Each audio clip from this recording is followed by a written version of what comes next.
जिंदगी organic chemistry जैसी हो गई है मेरी, जिंदगी ऑर्गेनिक केमिस्ट्री जैसी हो गई है मेरी। रोज कुछ ना कुछ बॉन्ड टूट रहे हैं और कुछ ना कुछ बॉन्ड बनते जा रहे हैं। क्या सुनाऊं मैं तुझे अपनी लाइफ की मिस्ट्री, क्या सुनाऊं तुम्हें मैं अपनी लाइफ की मिस्ट्री। जब से शुरू हुई है ऑर्गेनिक केमिस्ट्री, नाम याद करते करते कट जाएगा ये सफ़र। चलो स्टार्ट करते हैं नोमेनक्लेचर, चलो स्टार्ट करते हैं नोमेनक्लेचर। सो हेलो एवरीवन, तो कैसे हो आप लोग? आई थिंक आप लोग मस्त होंगे, अच्छी तरह से पढ़ाई कर रहे होंगे। जैसा कि मैं आप लोगों से वादा किया था कि कल से ऑर्गेनिक केमिस्ट्री का क्लास स्टार्ट होने जा रहा है। और जी हाँ, आज आप लोगों का फर्स्ट लेक्चर है ऑर्गेनिक केमिस्ट्री का। यस, आज बेसिकली जो हम लोग स्टार्ट करने वाले हैं वो स्टार्ट करने वाले नोमेनक्लेचर। क्या स्टार्ट करने वाले हैं? नोमेनक्लेचर। तो क्या आप लोग रेडी हो? बिल्कुल, हम बोलेंगे स्क्रीनशॉट लेते चलना है तो लेते चलना है, कोई दिक्कत की बात नहीं। चलो स्टार्ट करते हैं nomenclature. What you mean nomenclature? आखिर नामकरण होता क्या है? देखो, अगर कोई न्यू बॉर्न बेबी पैदा होता है तो उसका नाम रखा जाता है और वो उसी नाम से पूरे दुनिया में जाना जाता है, गांव में जाना जाता है, शहर में जाना जाता है, रिश्तेदार में जाना जाता है।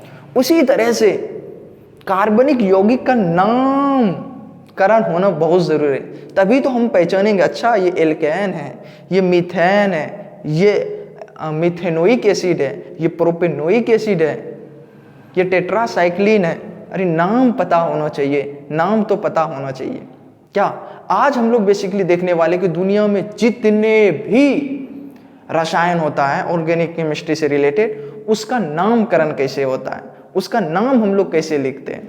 ठीक है, तो मैं गारंटी लेता हूं इस बात का कि अगर आप लोग पूरा नोमेनक्लेचर को शिद्दत से पढ़ेंगे तो मुझे नहीं लगता आने वाले 11th क्लास, 12th क्लास, आगे नीट का प्रिपरेशन करोगे, जेई मेंस का प्रिपरेशन करोगे, कहीं पे भी नोमेनक्लेचर में आपको दिक्कत नहीं होगा। और ये नोमेनक्लेचर ऑर्गेनिक केमिस्ट्री की बैकबोन होता है। इसको पढ़े बिना आप ऑर्गेनिक केमिस्ट्री नहीं सीख सकते हैं। तो क्यों ना इसी चैप्टर को हलवा बनाया जाए। आपका भाई इसमें माहिर है हलवा बनाने में। तो चलो, किसका हलवा? कार्बन का हलवा। कोई पूछे किसका हलवा?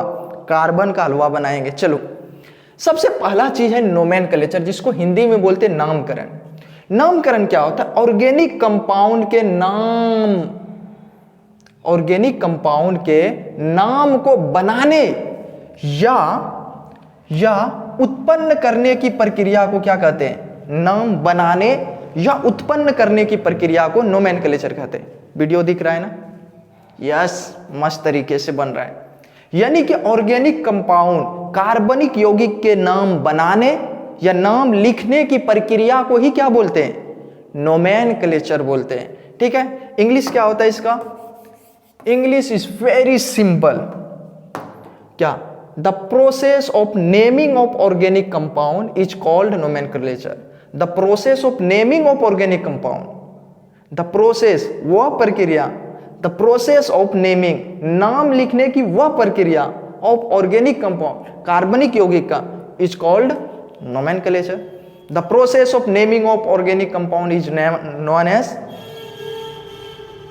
नोमेनक्लेचर। यानी कार्बनिक यौगिक के नाम बनाने या लिखने की प्रक्रिया को क्या बोलते हैं हम लोग? नामकरण कहते हैं। किसी को कोई दिक्कत? कार्बनिक यौगिक के नाम लिखने या बनाने की प्रक्रिया, नाम लिखने या बनाने की प्रक्रिया, नाम लिखने या बनाने की प्रक्रिया क्या कहलाता है? कार्बनिक यौगिक। क्या कहलाता है? नोमेनक्लेचर कहलाता है। ठीक है, टाइप्स ऑफ नोमेनक्लेचर। अब नामकरण के प्रकार, नामकरण के प्रकार देखो, मान लो कि कोई छोटा बच्चा पैदा होता है तो उसका नाम लिखने का, उसका नाम रखने का कुछ लोग ठिक्का लेके बैठा है। जैसे हम लोगों का दादी, नाना, नानी, ठीक है, बूढ़े बुजुर्ग, वो लोग क्या करते हैं? किसी का नाम रखते हैं। अब देखो, वो लोग नाम जो रखते हैं ना, बड़ा यूनिक नाम रखते हैं। अगर शनिचर को होता है तो उसका नाम रख देता है शनिचरी, जुम्मे को होता है तो उसका नाम रख देता है जुम्मन, ठीक है, बुध को होता है तो बुधवा, अब मंगल को हुआ तो मंगला। क्या इस तरह से सुने हो ना? यस, अजीब तरह से वो लोग नाम रखता है। लेकिन क्या आधार कार्ड वाला नाम वही होता है क्या? ना ना ना ना ना, आधार कार्ड वाला नाम ऐसा होता है जो कि उसको ना देश में जाना जाएगा उस नाम से, स्कूल में ना जाना जाएगा, ठीक है, सरकारी कागज पत्र में उसको उस नाम से जाना जाएगा। बुधवा जुम्मन फलना चिलना मुन्ना चुन्ना इस सब से नहीं जाना जाएगा। आई बात समझ में? तो नाम लिखने का दो तरीका हो गया, एक को होता है, एक को हम लोग बोलते हैं क्या, कॉमन नेमिंग सिस्टम या ट्रेवियल नेमिंग सिस्टम। ट्रेवियल क्यों बोले? क्योंकि ये ना बदलाएगा, ठीक है। अगला होता है IUPAC naming system. IUPAC naming system क्या होता है? International union of pure and applied chemistry. दो तरह से नामकरण होता है, एक जिस तरह से हम लोगों को दादी दादी हो गया, नाना नानी हो गया, उसने रखा, लेकिन एक जो ओरिजिनल नाम डिसाइड होता है जो कि कागज पत्र में होता है वो आपका हो गया आईपैक नेमिंग सिस्टम। इसी तरह से यहां पे भी होता है, ठीक है। चलो आगे बढ़ते। पहला क्या है? Common naming system. Common naming system दिख रहा है ना? यस, ले लो एक बार स्क्रीनशॉट। 1 2 3, यस। आगे कॉमन नेमिंग सिस्टम क्या होता है? ऊपर का दिख रहा है ना क्लियर कट? अरे ऊपर का नहीं दिख रहा है, एक सेकेंड। दिख रहा है, दिख रहा है, यस, अब दिखने लगा। कैमरा थोड़ा सा टेढ़ा क्यों हो जाते हो?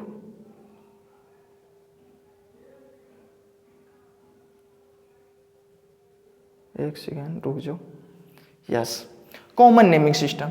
ये कॉमन नेमिंग सिस्टम यानी सामान्य या रूढ़ नामकरण पद्धति। सामान्य बोलते या रूढ़ नामकरण पद्धति बोलते, ठीक है। जैसे मान लो कोई साइंटिस्ट था, ठीक ना, उस साइंटिस्ट ने अपने नाम के आधार पर किसी का याद रख दिया, या जहां से वो मिला उसके आधार पर रख दिया, ठीक है, किसी गुण के आधार पर रख दिया।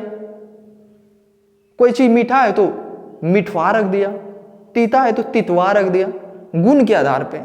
या कोई मान लो कि कोई साइंटिस्ट है, उसने अपने नाम के आधार पे उसका नाम रख दिया। लेकिन क्या इस तरह से कठिनाई डेवलप होगा कि नहीं? एक नाम होना चाहिए, लेकिन बात है कि जहां से समझ में आता है कुछ से कुछ रख देता है। उस तरह का नाम जो होता है वो होता है कौन सा? Common naming system. सामान्य बोलो या रूढ़ बोलो, देखो वह नामकरण पद्धति जिसमें किसी कार्बनिक यौगिक का नाम उसके उत्पत्ति स्थान या किसी विशेष गुण या वैज्ञानिक के नाम के आधार पर रखा जाता है। समझो, नामकरण की वो पद्धति होता है जिसमें किसी कार्बनिक यौगिक का नाम जो होता है ना, किसके बेसिस पे रखा जाता है? उत्पत्ति स्थान, कि वो कहां से मिला, जहां से मिला उसके स्थान के आधार पर रख देता है। किसी विशेष गुण, कोई स्पेशल गुण के आधार पर भी रख दिया जाता है, या वैज्ञानिक के नाम के आधार पर रखा जाता है। उसे हम लोग बोलते हैं सामान्य या रूढ़ नामकरण पद्धति। कोई दिक्कत है इसमें? कोई दिक्कत नहीं। सामान्य और रूढ़ नामकरण पद्धति में किसी भी बच्चे को कोई दिक्कत नहीं होगा। यानी कि नाम लिखने का वो तरीका जिसमें किसी कार्बनिक यौगिक का नाम जो होता है ना, किसी गुण के आधार पे, प्रकृति के आधार पर, मान लो कि जहां से वो मिला यानी उसके उत्पत्ति स्थान के आधार पे, या किसी साइंटिस्ट के नाम के आधार पे रखा जाता है। यानी तीन बात याद रखना। कॉमन नेमिंग सिस्टम में क्या होता है? किसी कार्बनिक यौगिक का जो नाम होता है ना, तीन बेसिस पे, या तो उसके उत्पत्ति स्थान, या तो किसी गुण, या वैज्ञानिक के नाम के आधार पे रखा जाता है। इसको हम लोग बोलते हैं कॉमन नेमिंग सिस्टम या ट्रेवियल नेमिंग सिस्टम। हिंदी में क्या बोलेंगे? सामान्य या रूढ़ नामकरण पद्धति। जैसे अगर हम बात करें रेड चींटी, चूंकि रेड चींटी को ना हम लोग क्या बोलते हैं? फॉर्मिका, ठीक है। लैटिन में रेड चींटी को फॉर्मिका बोला जाता है, ठीक है। इसलिए फॉर्मिका से जो चीज, जो अम्ल निकला उसका नाम रख दिया गया फॉर्मिक एसिड। देखा, सोर्स के आधार पर रखा, फॉर्मिका से निकला तो फॉर्मिक एसिड। ये आईपैक नेम नहीं है, ये साधारण नाम है। हम बोले जहां से निकला उसी के आधार पर रख दिया। जैसे ऑरेंज हो गया या लेमन हो गया, ऑरेंज ले लो या लेमन ले लो, संतरा ले लो या नींबू ले लो, उसको ना लैटिन में क्या बोला जाता है? सिट्रस। चूंकि सिट्रस में जो चीज पाया गया उसका नाम रख दिया साइट्रिक एसिड। Citric acid. आई बात समझ में? देखो ये कॉमन नेम है। उसी तरह से ये बटर, बटर में जो बटर को उसको बोला जाता है क्या, ब्यूटायरम। चूंकि ब्यूटायरम से जो चीज निकला उसको रख दिया ब्यूटायरिक एसिड।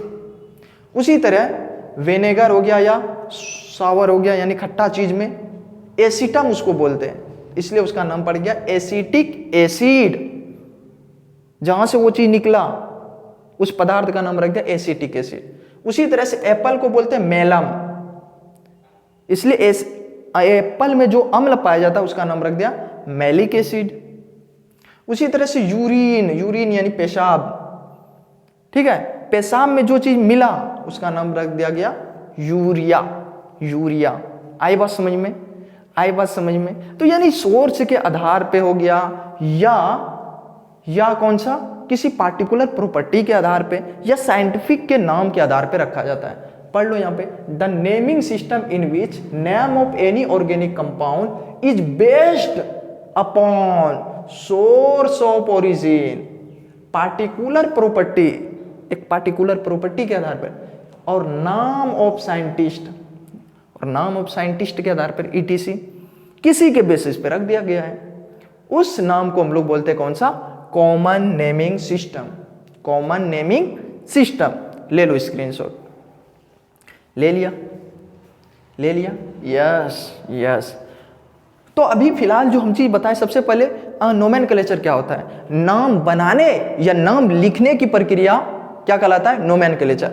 नोमेनक्लेचर का कितने तरीका है, दो तरीका है, एक है कॉमन नेमिंग सिस्टम, दूसरा है IUPAC naming system, आईयूपीएससी naming system.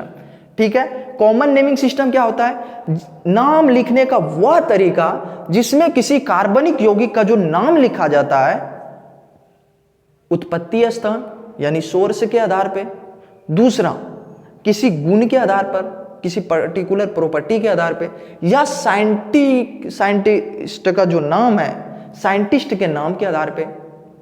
कोई दिक्कत नहीं, तो उसको बोलते कॉमन नेमिंग सिस्टम। जैसे कुछ चीज यहां पे दिया हुआ था, इसका स्क्रीनशॉट ले लो, ले लिया, यस यस, हो गया, ठीक है। अब आ जाते हैं आईयूपीएससी पे। आईयूपीएससी इसका फुल फॉर्म होता है international union of pure and applied chemistry. International union of pure and applied chemistry naming system, यानी आईयूपीएससी नेमिंग सिस्टम। इसको आईयूपैक ऐसे बोलते हैं, आईयूपैक, आईयूपैक, आईयूपैक, आईयूपैक, ठीक है। हिंदी खतरनाक होता है, अंतर्राष्ट्रीय विशुद्ध तथा प्रयुक्त रसायन संघ नामकरण पद्धति, खतरनाक। चलो इंग्लिश हिंदी पे जाने नहीं, हम लोगों को तो बेसिकली कॉन्सेप्ट सीखना है, फिर उसका नाम लिखने का तरीका देखना है, ठीक है। देखो होता क्या है, आईयूपैक नेमिंग सिस्टम में क्या होता है, when the number of organic compound becomes so large, जैसे जैसे कार्बनिक यौगिक की संख्या, देखो कॉमन नेमिंग सिस्टम में मान लो 2 टोन आता है ना, हम तो याद कर लेते, लेकिन बात है कि इतना लाखों करोड़ों जो ऑर्गेनिक कंपाउंड बनते जा रहे हैं, क्या फलनमा चिलनमा मुन्ना चुन्ना इस तरह से याद कर पाएंगे, जहां से निकला वो ही उसका नाम दे दिया, क्या इस आधार पे याद कर पाएंगे। एक प्रॉपर तरीका होना चाहिए, जिससे कि वो तरीका अगर हमको पता है ना, तो किसी का हम लोग नाम लिख सकते हैं, वही तरीका तो हमको चाहिए। वो वाला जो नेम होता है ना, वो होता है आईयूपीएससी नेमिंग सिस्टम, ठीक है, आईयूपीएससी नेमिंग सिस्टम। और वो जिसमें कोई तरीका नहीं, जो समझ में आया रख दिया, पिट्टू एसिड, खट्टू एसिड ये हो गया कॉमन नेमिंग सिस्टम। लेकिन आईयूपैक बोलेगा नहीं, एक सिस्टमेटिक ढंग से अगर आपको रूल पता है ना, तो आप नाम लिख लोगे। वो जो तरीका है वो होता है आईयूपैक नेमिंग सिस्टम।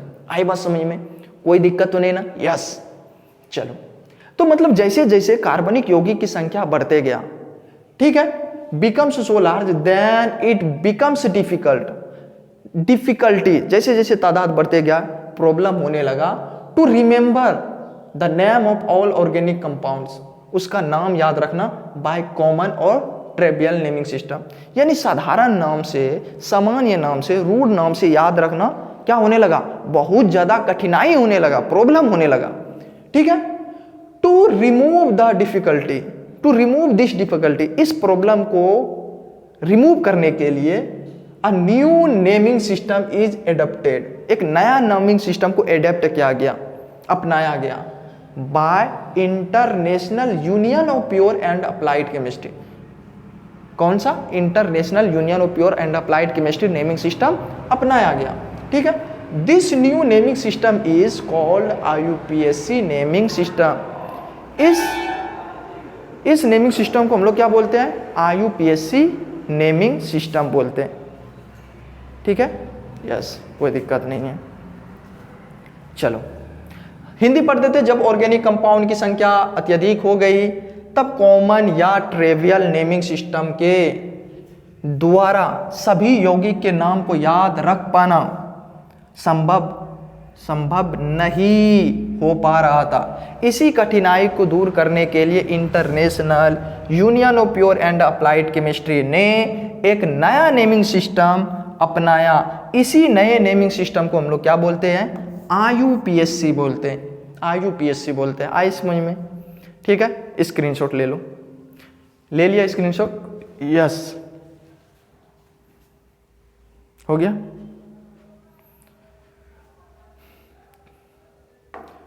तुझे देखे मेरी आंखें, इसमें क्या मेरी खता है, हाल क्या है मेरे दिल का, ये तो बस मुझको पता है।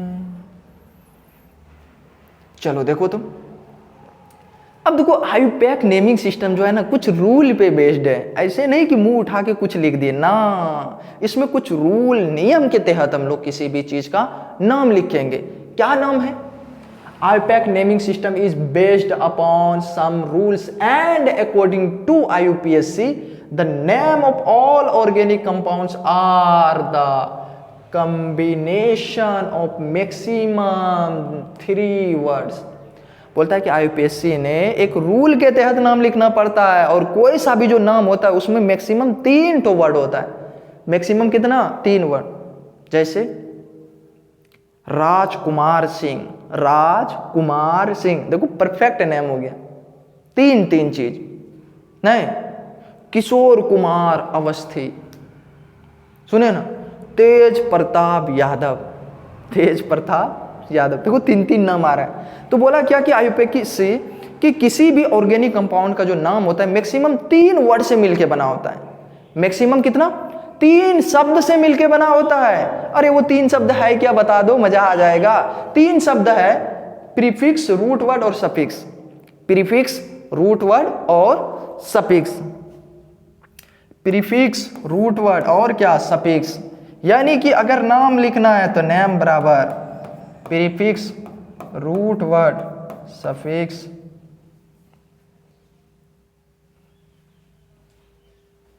लिख लिया?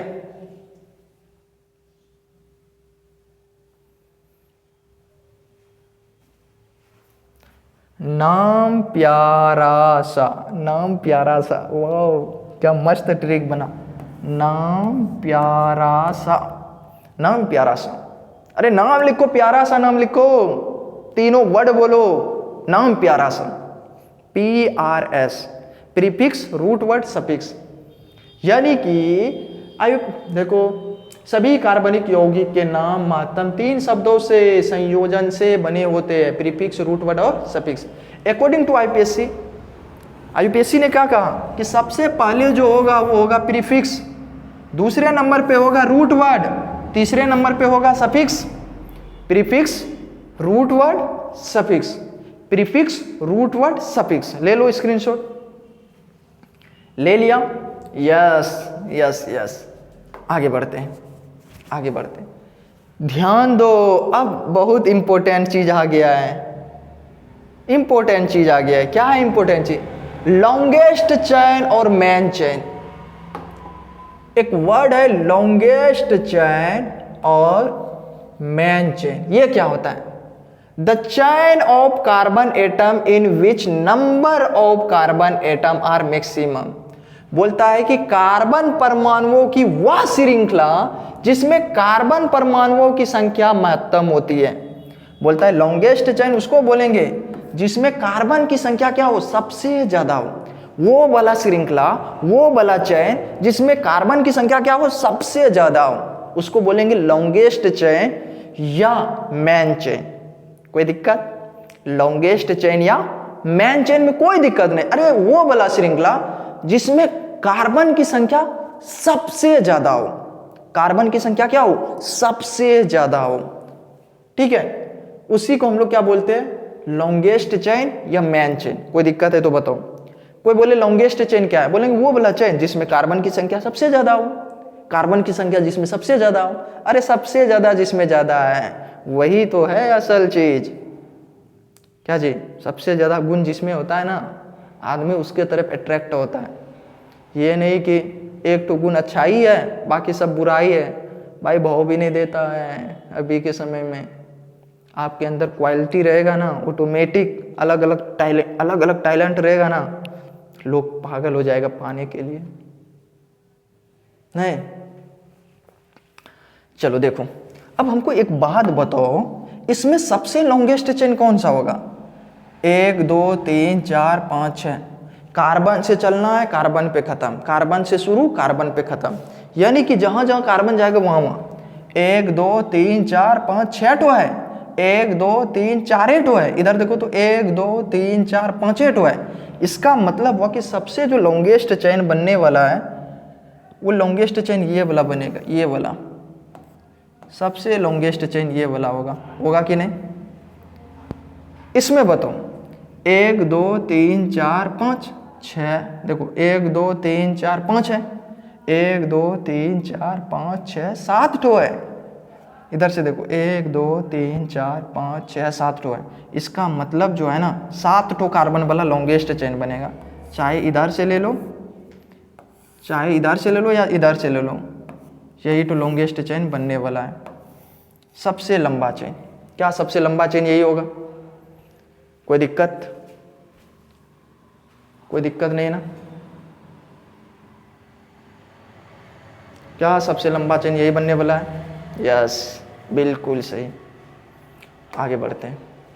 इसमें बताओ, क्या इसमें सबसे लंबा चेन खोज लोगे?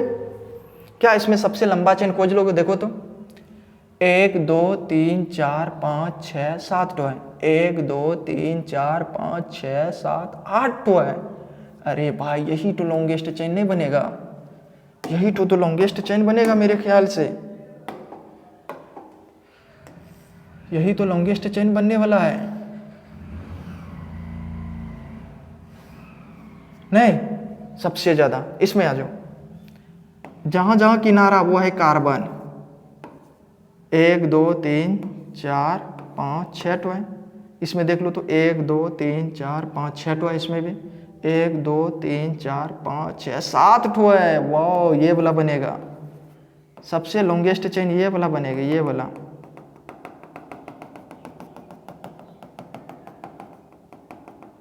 ये वाला बनेगा लॉन्गेस्ट चेन। क्या समझ में आ रहा है ना? कोई दिक्कत नहीं ना है? इसमें बताओ लॉन्गेस्ट चेन कौन बनेगा? 1 2 3 4 5 6 7 ठो, ये वाला लॉन्गेस्ट चेन बनेगा। इसमें कोई दिक्कत नहीं है।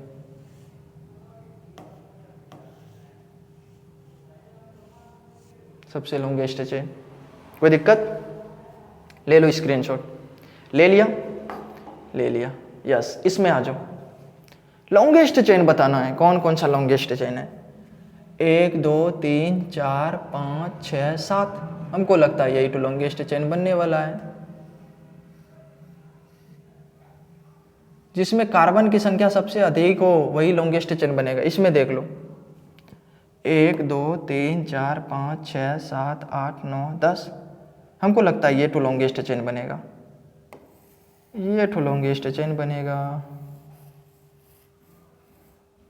क्या यही तो बनेगा ना?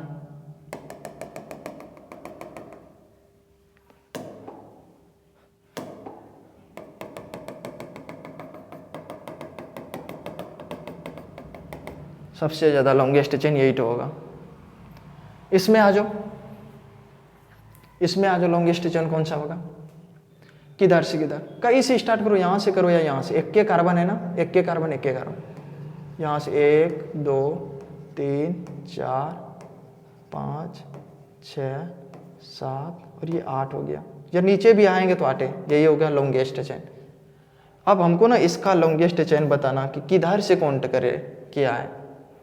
क्या ये बोला होगा इधर से इधर या इधर से इधर, नीचे से इधर, नीचे से नीचे कि ऊपर से नीचे?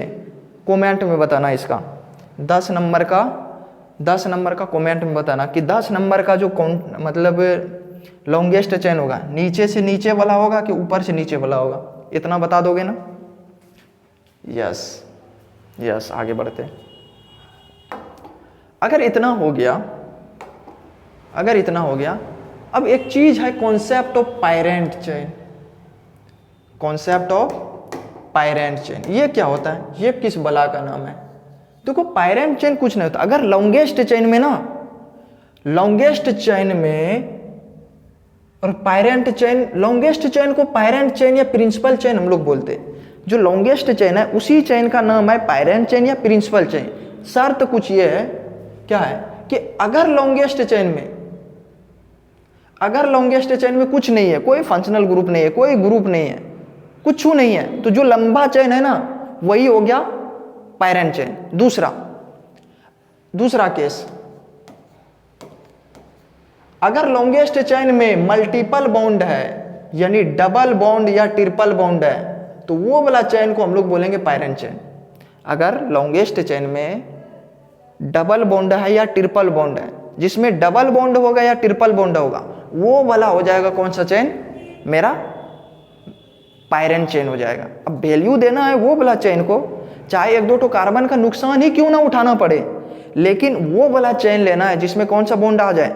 डबल बॉन्ड आ जाए या ट्रिपल बॉन्ड, उस वाले चेन को हम लोग बोलेंगे पायरेंट चेन।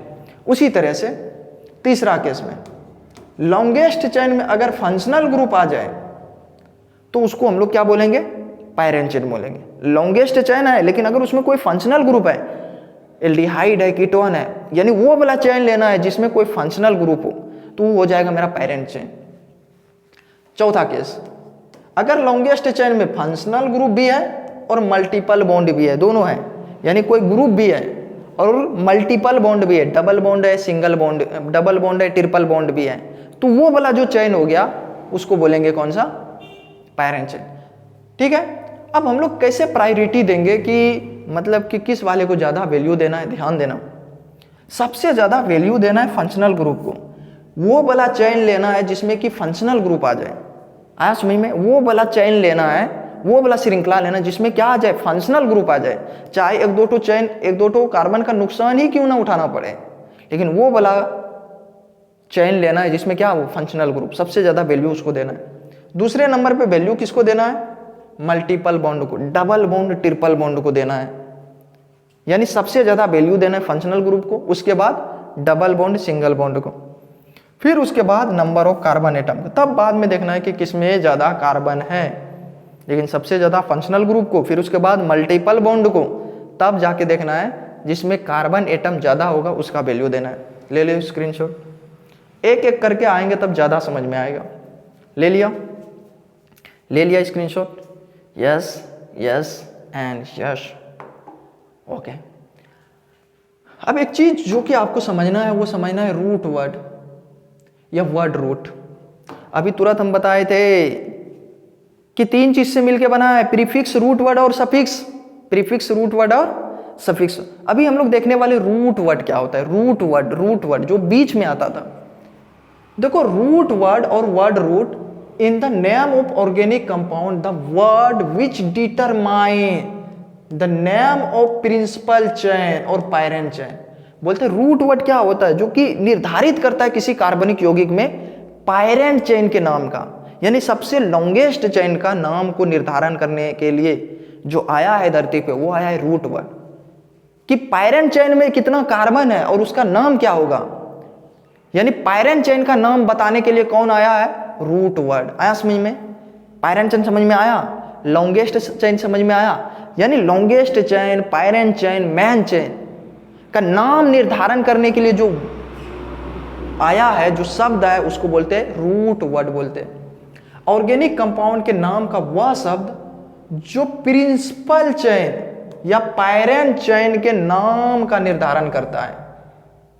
आया समझ में? नाम का निर्धारण करता है। जैसे अगर हम बात करें, ये बताओ पैरेंट चेन में क्या टू है, 1 2 3 4 5 6 टू है, 6 कार्बन। तो 6 कार्बन को हम लोग क्या बोलेंगे, हेक्स बोलेंगे। चूंकि सिंगल है तो हेक्सेन हो गया। ऐसे ना हम लोग बोलते हैं लॉन्गेस्ट चेन का जो नाम का निर्धारण करता है उसको हम लोग बोलते हैं कौन सा, रूट वर्ड बोलते हैं। लॉन्गेस्ट चेन का नाम का निर्धारण करने के लिए जो वर्ड आया है उस वर्ड को हम लोग बोलते हैं रूट वर्ड। ठीक है, आगे बढ़ते हैं। चलो, जैसे कुछ चीज जो कि समझना है, बहुत इंपॉर्टेंट चीज है यार। हम लोग तो 10वीं तक में ये चीज पढ़ के आए, 10 कार्बन तक का नाम याद किए थे, याद है ना। आज हम लोग 100 कार्बन का नाम याद रखेंगे। और हम बता रहे हैं ना, अगर आप ये चीज सीख गया ना आज के क्लास में, मेरा आत्मा धन्य हो जाएगा, मुझे मजा आ जाएगा। हमको लगे यार बच्चा को समझ में आ गया और बच्चा को हम समझा दिए। ठीक है, चलो देखो तो, अगर एक कार्बन है ना, इसको वो बोलते हैं मैथ। ये तो जानते हो, 10 तक तो आपको पता होगा, मुझे पता है। अगर आपने केमिस्ट्री रखे हो, साइंस रखे हो, तो 10 तक तो यार आपको याद होगा ही होगा। फिर भी मैं बता देना चाहता हूँ ताकि कोई बच्चा अगर मान लो कि बाय मिस्टेक उसको मतलब भूल गया हो तो उसको भी याद आ जाए। एक कार्बन को मैथ बोलते, 2 कार्बन को एथ बोलते, 3 कार्बन को प्रोप बोलते, 4 कार्बन को ब्यूट बोलते, 5 कार्बन को पेंट बोलते, 6 कार्बन को हेक्स, 7 कार्बन को हेप्ट, 8 कार्बन को ऑक्ट बोलते, 9 कार्बन को नॉन बोलते और 10 कार्बन को डेक बोलते। यहां तक में तो कोई दिक्कत नहीं। ले लो स्क्रीनशॉट, ले लिया, यस। चलो यहां बताओ, अब जो 11 कार्बन होता है, चूंकि 10 को बोल रहे थे डेक, 11 है तो एक ज्यादा है ना, उसको बोलेंगे अनडेक। क्या बोलेंगे, अनडेक बोलेंगे, अनडेक। 12 को बोलेंगे हम लोग डो डेक, 13 को बोलेंगे ट्राई डेक, 14 को बोलेंगे टेट्रा डेक, 15 को बोलेंगे पेंटा डेक, 16 को बोलेंगे हेक्सा डेक, 17 को बोलेंगे हेप्टा डेक। ठीक है, 18 को बोलेंगे ऑक्टा डेक, 19 को बोलेंगे नौना डेक और 20 को बोलेंगे आईकोस। 20 को क्या बोलेंगे, आईकोस या ईकोस। कोई दिक्कत? यानी अगर 11 को बोलेगा तो 11 को बोलना है अनडेक, 12 को डो डेक, 13 को ट्राई डेक, 14 को चूंकि 14 4 टेट्रा डेक, 15 5 पेंटा डेक, 16 6 हेक्सा डेक, 17 हो गया हेप्ट यानी हेप्टा डेक, 18 हो गया ऑक्ट यानी ऑक्टा डेक, 19 हो गया नौना डेक। आ रहा समझ में? 20 का क्या होता है, आईकोस होता है। 20 का कितना, आईकोस। स्क्रीनशॉट ले लो, ले लिया। अभी तक मजा आता होगा, यस यार, इतना याद कर लो ना, फिर तो देखना दूरा बढ़ेगा। चलो ले लिया। अब देख लो 21 को क्या बोलेंगे, चूंकि अभी तुरंत हम देख रहे थे 20 को बोले थे आईकोस, तो अन आईकोस बोल दो, अन आईकोस, या इसको हैन भी बोलते हैं, हैन आईकोस, अन आईकोस या हैन आईकोस। उसी तरह से 22 को क्या बोलेंगे, डो कोस। अब देखो दो भावेल आ रहा है, डो आई कोस नहीं है लिखेंगे, इसलिए आई को नहीं लिख के डायरेक्ट हम लोग क्या लिखते हैं, डो कोस, ट्राई कोस। ठीक है, फिर उसके बाद टेट्राकोस, फिर उसके बाद पेंटाकोस, उसी तरह से हेक्साकोस, हेप्टाकोस, ऑक्टाकोस, नोनाकोस। ठीक है, नोनाकोस। अब इसको 30 को बोलते हैं हम लोग ट्रायाकोंट। ट्राया, जिस तरह से 10 को डेक बोले थे, 20 को आईकोस और 30 को ट्रायाकोंट। अब उसके बाद देख लेते हैं, ले लिया स्क्रीनशॉट। अब देखो 31 को क्या बोलेंगे, मान लो 31 है, 31 कार्बन, इसको बोलेंगे अनट्रायाकोंट, अनट्रायाकोंट। ठीक है, उसी तरह से अगर 32 है क्या बोलेंगे, डो ट्राया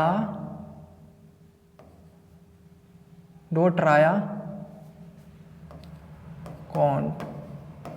ठीक है, ट्रायाकोंट। ठीक है, उसी तरह से 40 को बोलेंगे हम लोग टेट्राकोंट। अगर 41 रहेगा तो अनटेट्राकोंट, 42 है तो डो टेट्राकोंट, 43 है तो ट्राई टेट्राकोंट, 44 है तो टेट्रा टेट्राकाउंट ऐसे बोलेंगे। उसी तरह से 50 को हम लोग बोलते हैं पेंटाकाउंट। देखो काउंट काउंट आ रहा है लास्ट में। तो 51 को क्या बोलेंगे? अनपेंटाकाउंट। 52 को डो पेंटाकाउंट। अच्छा 56 को हेक्सा पेंटाकाउंट। हेक्सा पेंटाकाउंट आ रहा है समझ में? याद रखना है बस। हम तो बोलते हैं कि 100 तक अपने कॉपी में लिख लेना याद हो जाएगा। अच्छा 90 को बोलेंगे नौना काउंट। तो जो 90 91 होगा तो आन नौना काउंट, डो नौना काउंट।